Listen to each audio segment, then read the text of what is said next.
Hello everyone, physics में oscillations ये chapter हम स्टडी कर रहे हैं।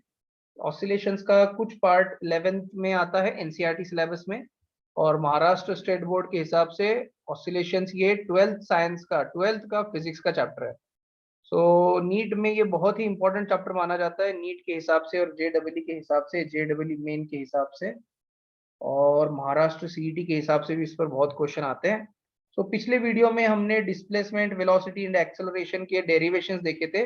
Displacement, velocity and acceleration of particle performing SHM.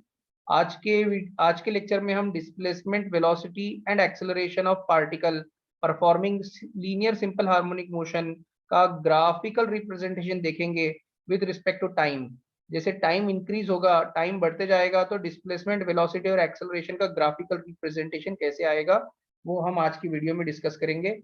तो आज के लेक्चर में हम पहले बेसिक नॉलेज देख लेते हैं कि ग्राफ्स आपको कैसे ड्रॉ करने हैं। तो देखो, बेसिक्स में मैंने आपको ये भी बताना है कि किसी भी एंगल को डिग्री से रेडियन में कैसे कन्वर्ट किया जाता है। दूसरा, मैंने आपको ये बताना पड़ेगा कि sine theta, sine x, cos x के ग्राफ के क्या नेचर होते हैं। साइन एक्स कॉस एक्स का जो ग्राफ का नेचर होता है वो क्या होता है। जैसा कि आपको स्ट्रेट लाइन का नेचर पता है, स्ट्रेट लाइन ग्राफ इस तरह से स्ट्रेट लाइन होती है, और इसका इक्वेशन भी पता है, y is equal to m x plus c. Okay, so ये तो ओरिजिन से पास हो रहा है इसलिए ये जीरो आएगा, y is equal to m x आएगा सिर्फ। उसी तरह से आपको साइन एक्स और कॉस एक्स के ग्राफ का नेचर भी पता होना चाहिए। तीसरा बेसिक आपको ये नॉलेज होना चाहिए कि आपको डेरिवेटिव्स पता होने चाहिए, डेरिवेटिव्स ऑफ साइन एक्स और डेरिवेटिव्स ऑफ कॉस एक्स। तो ये बेसिकली सभी यहाँ पे पूरा मैथमेटिक्स यूज होने वाला है। बेसिकली हम सीख रहे हैं फिजिक्स, लेकिन ज्यादा से ज्यादा इसमें मैथमेटिक्स यूज होगा। और डेरिवेटिव्स के साथ साथ आपको यहाँ पे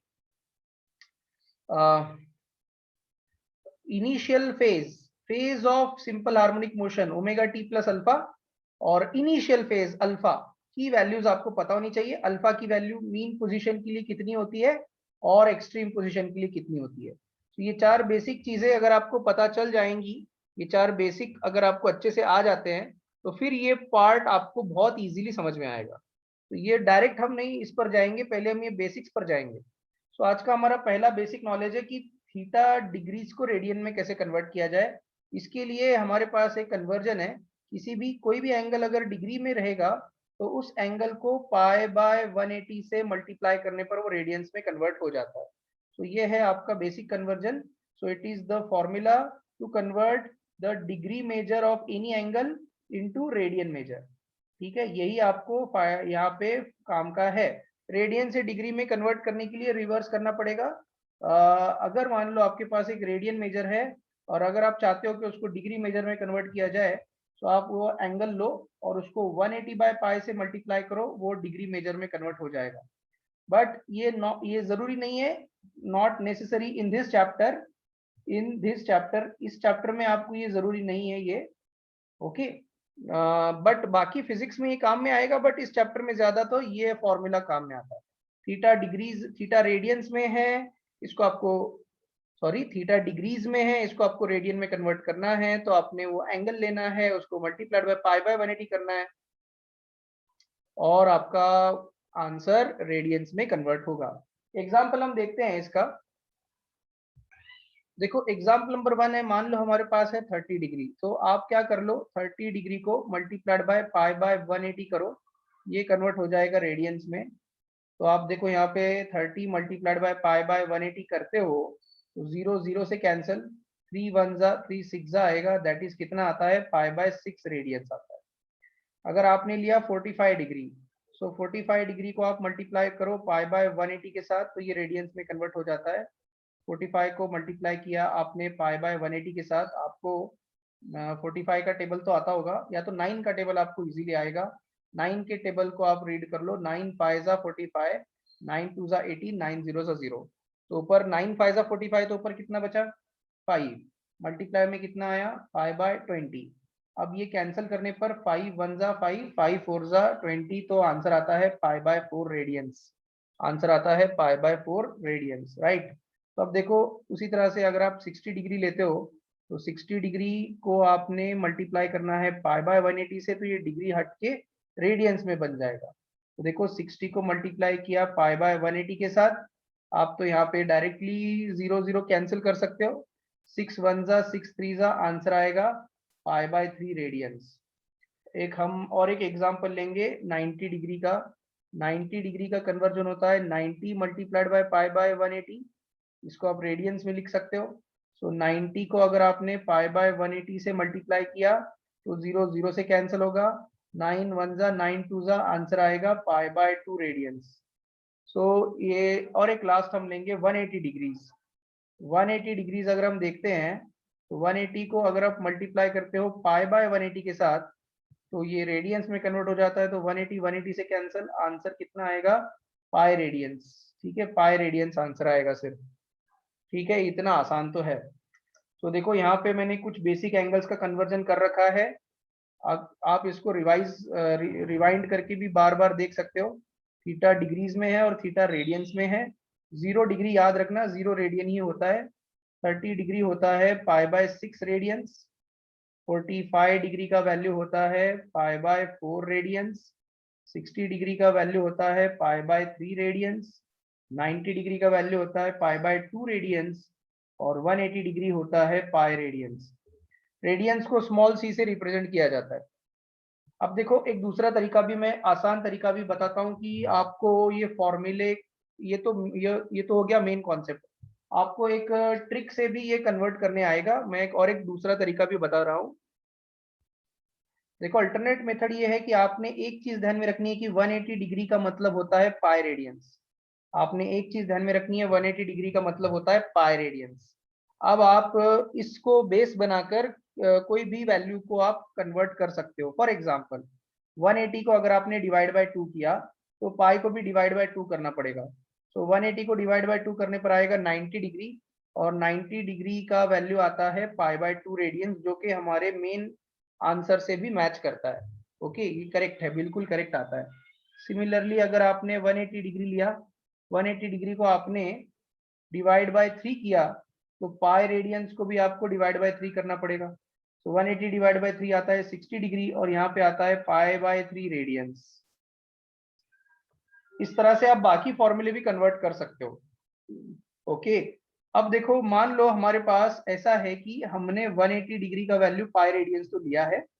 अगर हम 180 डिग्री को 2 से मल्टीप्लाई करते हैं तो राइट साइड को भी हमको 2 से मल्टीप्लाई करना पड़ेगा। समझ में आ रहा है? 180 इंटू 2, तो देखो 180 इंटू 2 360 डिग्री आता है, और 360 डिग्री को 2 पाई रेडियंस बोला जाता है। 360 डिग्री को 2 पाई रेडियंस बोला जाता है। ठीक है, अब देखो यहाँ पे सर्कल के चार स्टैंडर्ड एंगल आपको ध्यान में रखने हैं। सर्कल के 4 स्टैंडर्ड एंगल। जब कोई सर्कल हम ड्रॉ करते हैं एक्स एक्सिस और वाई एक्सिस को, एक्स एक्सिस और वाई एक्सिस के ऊपर ओरिजिन को सेंटर मान के, whenever a circle drawn on the coordinate axis taking origin as a center of the circle, then that type of circle is called standard circle. उस type के circle को standard circle कहा जाता है। whenever a circle is drawn on coordinate axis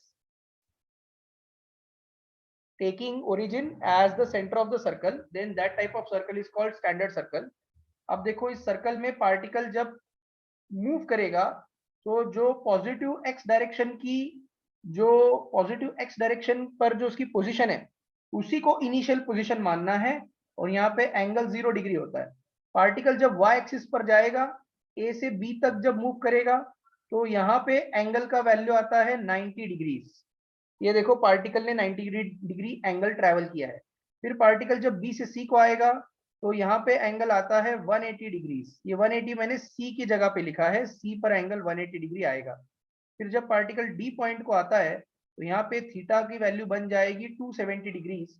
because देखो या एक बार 90 हो गया, ये 2 बार 90 हो गया, ये 3 बार 90, 90 plus 90 plus 90, 3 times 90, it becomes 270 degrees. Finally जब पार्टिकल वापस ए की पोजीशन को वापस आ जाता है तो यहाँ पे थीटा की वैल्यू बन जाती है 360 degrees.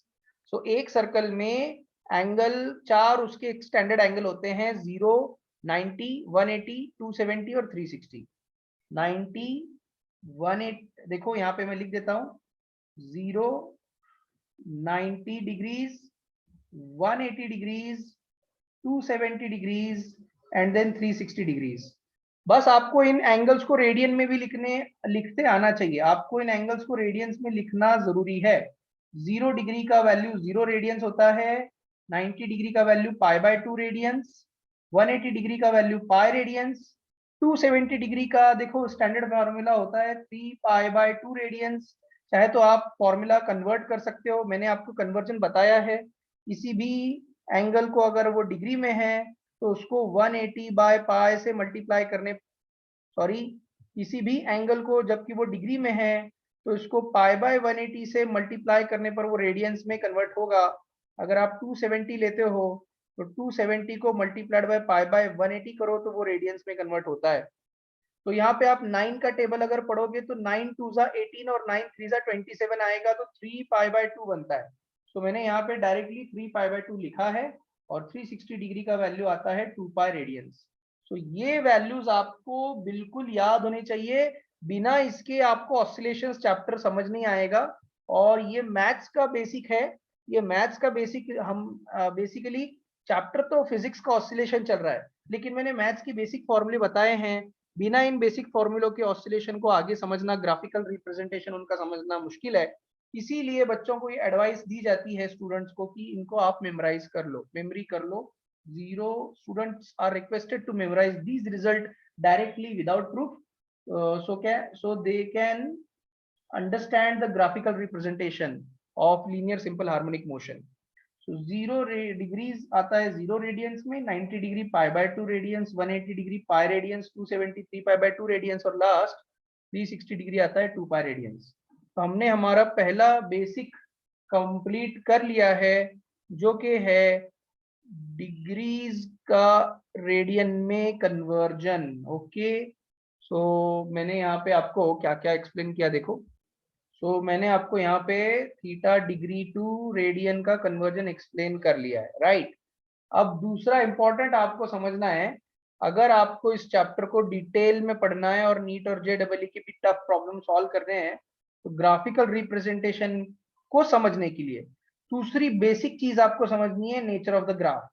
Nature of the graph, sine x का ग्राफ कैसे आता है और कॉस एक्स का ग्राफ कैसे आता है। आपने पहला चीज तो देख लिया है, डिग्रीज को रेडियन में कैसे कन्वर्ट किया जाता है। ओके, अब आपको दूसरा बेसिक नॉलेज आपको रहना चाहिए कि साइन एक्स और कॉस एक्स का ग्राफिकल नेचर कैसा होता है। चलिए देखते हैं ग्राफ साइन एक्स और कॉस एक्स के। तो देखो, सबसे पहले मैं आपको एक्सप्लेन करता हूं ग्राफ ऑफ साइन थीटा और साइन एक्स। मैं आपको पहले साइन थीटा या साइन एक्स का ग्राफ एक्सप्लेन करता हूँ, साइन थीटा या साइन एक्स का ग्राफ एक्सप्लेन करता हूँ आज। तो चाहे तो आप एक्स ले लो चाहे थीटा ले लो, चलो थीटा तो इसमें यहाँ ज्यादा यूज नहीं होगा, हम साइन एक्स लेके चलते हैं। तो देखो, हम अज्यूम कर लेते हैं कि साइन एक्स की वैल्यू y आती है। साइन एक्स की वैल्यू कितनी आती है? y आती है। और हम यहाँ पे दो एक्सिस बना लेते हैं, एक y एक्सिस आएगा और एक x एक्सिस। x एक्सिस पर हम डिफरेंट एंगल्स यहाँ पे लिखेंगे, 0 90 degree, 0 degree 90 degree, 180 degree, 270 degree, 360 degree, और 360 में 90 ऐड करो 450 डिग्री। हमने 90 डिग्रीज के इंटरवल को लेकर हमने कुछ पॉइंट्स बनाए हैं यहाँ पे, ठीक है। अब हम यहाँ पे इधर लिखते हैं 1 और इधर लिखते हैं -1। अच्छा, आप बोल रहे होगे कि सर यहाँ पे 1 आएगा, फिर आगे 2 आएगा, फिर 3 आएगा एंड सो ऑन, ये बढ़ते जाएगा, राइट। लेकिन मैंने तो सिर्फ 1 तक लिया है, सिर्फ 1 तक। क्यों? मैं आपको अभी एक्सप्लेन करता हूँ। देखो, यहाँ पे साइन एक्स की कोएफिशिएंट जो है वो 1 है। साइन एक्स का कोएफिशिएंट अगर 1 रहेगा तो इसका मतलब ये ग्राफ सिर्फ और सिर्फ 1 और -1 के बीच वैरी होगा। ये आप पहली पॉइंट को, ये पहला पॉइंट आप नोट कर लो। If the coefficient of sine x और the integral multiple of sine x is 1, sine x के मल्टीप्लाई में अगर 1 आ रहा है तो साइन एक्स का ग्राफ 1 और -1 के बीच में ही सिर्फ वैरी होगा। और ये जो साइनोसॉइडल ग्राफ होता है, ये एक wave like structure, wave like graph होता है। तो देखते हैं अभी पहले, for x is equal to 0, x is equal to 0 के लिए क्या आने वाला है? x इज इक्वल टू 0 के लिए आएगा sine x y is equal to sine x लिखने की बजाय आप लिखोगे y is equal to sine 0। और आपको 11th का ट्रिग्नोमेट्री पता होना चाहिए, साइन 0 का स्टैंडर्ड वैल्यू 0 आता है। सो x की वैल्यू 0 रहते वक्त y की वैल्यू भी कितनी आ गई, 0 आ गई। ये हमारा हो गया पहला पेयर 0,0। ठीक है, तो 0,0 यानी कि ये ओरिजिन ही हमारा पॉइंट बन गया। अब चलते हैं नेक्स्ट एंगल की तरफ। For x is equal to 90 degrees, x की वैल्यू अगर 90 डिग्री आएगी तो y का वैल्यू किस तरह से आता है, y का वैल्यू तो sin x है, तो y का वैल्यू आएगा sin 90 डिग्री। तो y का वैल्यू आता है sin 90 डिग्री का स्टैंडर्ड वैल्यू होता है 1। तो ये हमारा बन गया दूसरा पेयर। आपको ये एंगल्स के वैल्यूज पता होने चाहिए। साइन रेशियो ऑफ 90 डिग्री 1 होता है, तो दूसरा पेयर आ गया 90 डिग्री कॉमा 1। तीसरे एंगल की तरफ चलते हैं। For x is equal to 180 degrees, 180 degree के लिए y की वैल्यू आती है sin x, तो y का वैल्यू बनेगा sin ऑफ 180 डिग्री। आपको पता होना चाहिए कि sin 180 डिग्री 0 आता है, तो तीसरा हमारा पेयर बन जाता है 180 डिग्री कॉमा 0। अगर आपके पास एक साइंटिफिक कैलकुलेटर रहेगा तो आप उसमें चेक कर लो, sin 180 0 आता है। लेकिन अगर आपको नीट और जेडब्ल्यू जैसे एग्जाम्स में अच्छा स्कोर करना है तो आपको ये वैल्यूज पता होने चाहिए। देखो फिजिक्स में मैथमेटिक्स भी बड़ा काम का होता है। मैथमेटिकल फिजिक्स आपने चैप्टर तो पढ़ा होगा 11th स्टैंडर्ड में। सो इसमें आपको ट्रिग्नोमेट्री के कुछ स्टैंडर्ड फॉर्मूले और उनकी कुछ स्टैंडर्ड एंगल्स के वैल्यूज भी याद रखने पड़ते हैं। ठीक है, तो अभी देखो मैं उसको एक आसान तरीके से बता देता हूँ। सबसे पहले हम आगे चलते हैं। For x is equal to 270 degrees, 270 degree के लिए y का वैल्यू आता है sin x। तो देखो अब यहाँ पर आएगा y equals to sine of 270 degrees. अब देखो साइन 270 डिग्री का वैल्यू आता है -1। साइन 270 डिग्री का वैल्यू -1 आता है। हमारा पॉइंट बन जाता है 270 डिग्री कॉमा -1। और हम लेते हैं x की जगह पे, देखो एक एक पॉइंट मैं यहाँ पे प्लॉट करते चलता हूँ ताकि आपको कंफ्यूजन ना हो। दूसरा पॉइंट था 90 डिग्री कॉमा 1, यानी कि हम जब x एक्सिस के 90 डिग्री पर पहुंचेंगे तो y एक्सिस के 1 पर पहुंचना चाहिए। 90 डिग्री कॉमा 1 यानी कि ये पॉइंट ग्राफ पर आता है। x एक्सिस का 90 डिग्री यानी कि आपने ओरिजिन से 90 डिग्री तक जाना है, और y एक्सिस का वैल्यू 1 है, मतलब आपने 90 डिग्री पर रुकना नहीं है, इस वैल्यू पर रुकना नहीं है, आपने ऊपर पॉजिटिव डायरेक्शन की तरफ 1 तक जाना है। तो ये हमारा सेकेंड पॉइंट आएगा। तीसरा पॉइंट है 180,0, 180,0, y की वैल्यू 0 आई है, यानी कि आपने ओरिजिन से 180 डिग्री तक जाना है और यहीं पर रुक जाना है, यहीं पर रुक जाना है, बिकॉज आपको 180 डिग्री से कहा गया है कि y की वैल्यू वहां पे 0 है। न आप पॉजिटिव डायरेक्शन ऑफ y की तरफ जाओगे, न नेगेटिव डायरेक्शन ऑफ y की तरफ। तो देखो ये हमारा फर्स्ट पॉइंट है, ये हमारा सेकेंड पॉइंट, ये हमारा थर्ड पॉइंट। अब अगर इन तीनों पॉइंट्स को ड्रॉ करोगे तो ट्राइंगल बनता है, बट ऐसा नहीं होता है। अगर आप बीच वाले वैल्यूज को देखोगे 30 डिग्री और 60 डिग्री को, तो ये लीनियर कर्व नहीं होता, ये एक्सपोनेंशियल कर्व होता है। ऐसे ये ऐसे एक्सपोनेंशियल कर्व होता है। साइन 30 डिग्री का वैल्यू 0.5 आता है और साइन 60 डिग्री का वैल्यू 0.8 आता है। समझ रहे हो आप, मैं काफी फास्ट बता रहा हूँ। साइन 30 डिग्री का वैल्यू 0.5 आता है, साइन 60 डिग्री का वैल्यू 0.8 आता है। अगर आप इन वैल्यूज को भी यहाँ पे सब्स्टिट्यूट करोगे तो ये लीनियर कर्व नहीं आएगा, ये एक्सपोनेंशियल ऐसे कर्व आएगा, साइनोसॉइडल कर्व। तो उसी तरह से ये इस तरह से नीचे तक आएगा। अब देखते हैं आगे। आगे है हमारे पास 270 डिग्रीज का वैल्यू। अगर x का वैल्यू 270 डिग्री रहेगा तो y का वैल्यू -1 होता है। तो देखो यहाँ पे हमने x एक्सिस पर 270 डिग्री तक गए और y एक्सिस पर -1 तक गए, ये हमारा पॉइंट इस तरह से आ गया ऐसे। और लास्ट है x का वैल्यू अगर 360 डिग्री रहेगा तो y का वैल्यू आता है sin x, y की वैल्यू आती है sin 360 डिग्री। और आपको अगर कैलसी है आपके पास तो आप इसको कैलकुलेट कर सकते हो। 360 डिग्री के लिए y का वैल्यू 0 आता है, तो आपका पॉइंट बन जाता है 360 डिग्री कॉमा 0। तो देखो ये 360 डिग्री पर ही पॉइंट बनेगा इस तरह से। सिमिलरली 450 डिग्री के लिए 0.1 आएगा, ये आप कंफर्म कर लो कैलसी से, या आपके पास अगर मैथमेटिक्स की बुक है 11 साइंस की तो देखो ये साइनोसॉइडल ग्राफ इस तरह से वैरी होते रहता है। ये इसकी मैक्सिमम वैल्यू +1 होती है और इसकी मिनिमम वैल्यू -1। बस ये दो बाउंड्रीज में इस तरह से वाइब्रेट होते रहता है। So it is called as vibratory motion, और it is also called as linear simple harmonic motion of the particle. तो आप पार्टिकल जो linear simple harmonic motion perform करता है उसके मोशन को आप ग्राफिकली रिप्रेजेंट कर सकते हो। तो ये था साइन एक्स का ग्राफिकल रिप्रेजेंटेशन। ठीक है, क्या आप लोगों को साइन एक्स का ग्राफिकल रिप्रेजेंटेशन समझ में आया? मैंने यहाँ पे बहुत शॉर्ट में आपको एक्सप्लेन किया, जितना जरूरी था वो एक्सप्लेन किया। अगर आपको बड़ा डिटेल में समझना है तो 30 degree, 60 degree, 90 degree, 120 degree, 135 degree, ये सब वैल्यूज को आप पॉइंट करो, इन सब वैल्यूज को आप यहाँ पे प्लॉट करो। आप देखोगे तो कर्व लीनियर नहीं आएगा, कर्व ऐसे पैराबोला बनाते हुए आएगा ऐसे। ठीक है, और ये लोअर हाफ, फिर ये अगेन अपर हाफ चलेगा। 450 डिग्री में 90 डिग्री ऐड कर दो, 540 डिग्री, 540 डिग्री पर वापस ये कर्व 0 पर आता है, फिर वापस ये कर्व -1 पे जाएगा 630 डिग्रीज को, और एंड सो ऑन, ये ग्राफ चलते ही जाएगा। ठीक है, तो this is the nature of sine x, this is the this is the nature of the graph of y equal to sine x. ये बेसिक नॉलेज आपको पहले समझना जरूरी है, फिर आप उसको ग्राफिकल रिप्रेजेंटेशन पे जा सकते हो।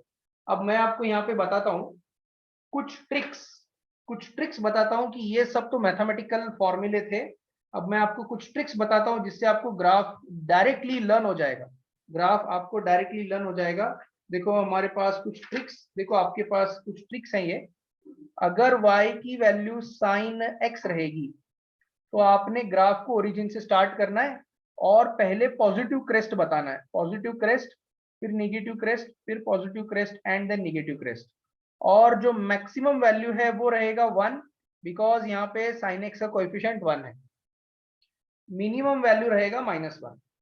अगर आपको ग्राफ बताने, आपको पूछा जाता है कि y का वैल्यू अगर a sin x है तो आप ग्राफ को इस तरह से बता सकते हो। आप ग्राफ को हमेशा ओरिजिन से स्टार्ट करो, पहले पॉजिटिव क्रेस्ट बताओ, फिर नेगेटिव क्रेस्ट, फिर पॉजिटिव क्रेस्ट, फिर negative crest and so on.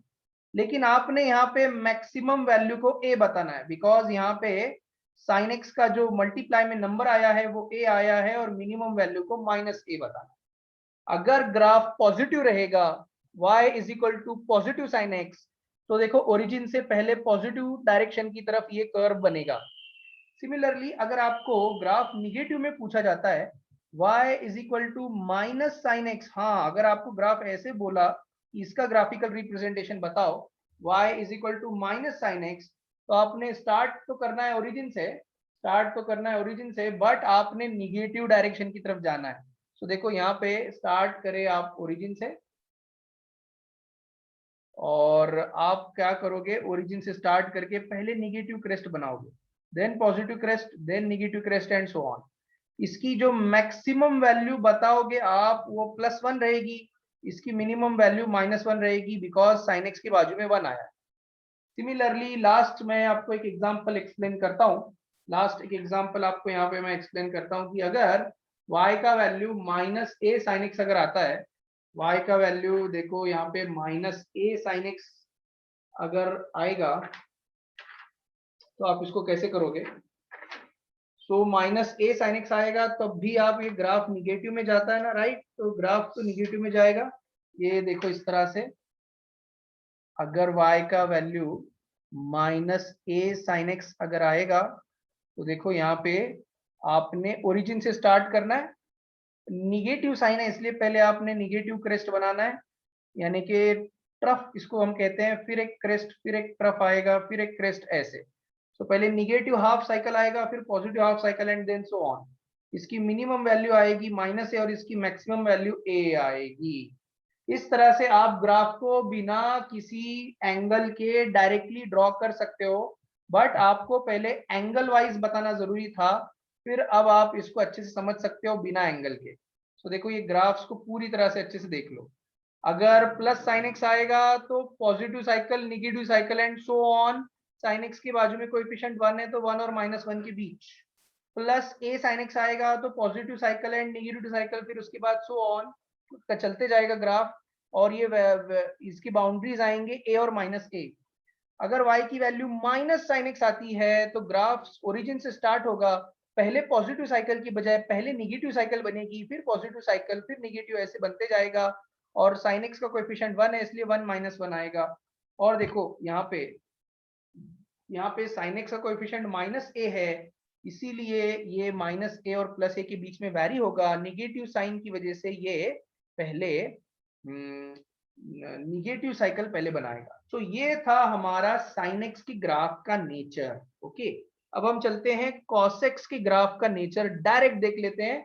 देखो मैंने sin x की ग्राफ के नेचर को वैल्यूज रख के बताया, cos x की ग्राफ के नेचर को भी फास्ट में वैल्यूज रख के बता देता हूँ। इसके बाद आपको मैं डायरेक्ट ड्रॉ करने का तरीका भी एक शॉर्ट ट्रिक में बता देता हूँ। तो cos x का ग्राफ हम देख लेते हैं अभी, पहले उसको वैल्यूज के साथ देखेंगे, उसके बाद डायरेक्ट डिस्कस करेंगे। मैंने आपको डायरेक्ट वैल्यूज यहाँ पे बता दिए हैं। अगर x की वैल्यूज 0 डिग्री, x की value 0 degree, 90 degree, 180 degree, 270 degree, 360 degree होगी, तो मैं आपको डायरेक्टली cos x की वैल्यूज बता रहा हूँ, पूरा डायरेक्ट मैं बता देता हूँ। यहाँ पे आएगा 450 डिग्री। अगर ये आपको अलग अलग करने की जरूरत नहीं है, like for x is equal to 0 what will be the value of cos x, तो आप लिखोगे y is equal to cos 0 का वैल्यू 1 आएगा, राइट। ये पहला है, हो गया। For x is equal to 90 degree, y का वैल्यू कितना आएगा, cos x, so cos 90 degree कितना होता है, तो आप लोगों को पता होगा कि cos 90 डिग्री का वैल्यू 0 होता है। तो ये दूसरा रिजल्ट आ गया। And then for x is equal to 180 degree, what will be the value of cos x? तो cos x का वैल्यू आएगा cos of 180 डिग्री, तो cos 180 डिग्री -1 आता है। ये तीसरा वैल्यू आ गया। तो मैं यहाँ पे आपको डायरेक्ट वैल्यूज बता देता हूँ। अगर x का वैल्यू इस तरह से है, तो cos x के वैल्यूज आएंगे 1 0 -1 0, और ये आएगा 1, इसके बाद वापस से 0। हर अल्टरनेट टाइम 0 आता है, और एक बार पॉजिटिव 1 आ गया तो नेक्स्ट आएगा -1। ये है उसका शॉर्ट ट्रिक। अब अगर आप इसको ड्रॉ करते हो, एक्स एक्सिस पर अगर आप एंगल्स बनाते हो 0 90 degree, 180 degree, 270 degree, 360 degree and 450 degree, तो आप देख लो ये ग्राफ भी +1 और -1 के बीच वैरी होता है। बट आपने ये ध्यान देना है कि cos x स्टार्ट होगा 1 से, जैसा कि यहां से मान लो पार्टिकल मीन पोजीशन से नहीं, एक्सट्रीम से शुरुआत कर रहा है, तो ये 1 के बाद जाएगा 0 पर, यानी कि ग्राफ नीचे उतरेगा ऐसे, फिर 1 -1 पर, फिर -1 के बाद 270 पर 0 के लिए, फिर 360 पर ये वापस +1 पर जाएगा, फिर 450 पर ये 0 पर आ जाता है। तो हमेशा ध्यान में रखो cos x का ग्राफ हमेशा एक्सट्रीम पोजीशन से स्टार्ट होता है। ओके, तो अगर आपको y is equal to cos x बोला जाएगा, तो आपको ग्राफ जो है एक्सट्रीम पोजीशन से शुरू करना है, और अगर आपको y is equal to -cos x बोला जाएगा, तो आपको ग्राफ निगेटिव एक्सट्रीम से शुरू करना है, ग्राफ को निगेटिव एक्सट्रीम से शुरू करना है। तो ये हो जाता है cos x का नेचर। तो इस वीडियो में हमने ग्राफ के नेचर को डिस्कस किया है। अभी हमारे 2 पॉइंट्स कवर होने बाकी हैं। ये देखो, आज हमने बेसिक्स में थीटा का डिग्री को रेडियन में कन्वर्ट करने का तरीका देखा, sin x और cos x का ग्राफिकल नेचर देखा। अब हमको sin x का और cos x का डेरिवेटिव क्या आता है, और इनिशियल फेज की वैल्यू मीन और एक्सट्रीम पोजीशन के लिए क्या होती है, वो हमको डिस्कस करना है। वो हम नेक्स्ट लेक्चर में डिस्कस करेंगे। तब तक के लिए जो भी डाउट्स हो आप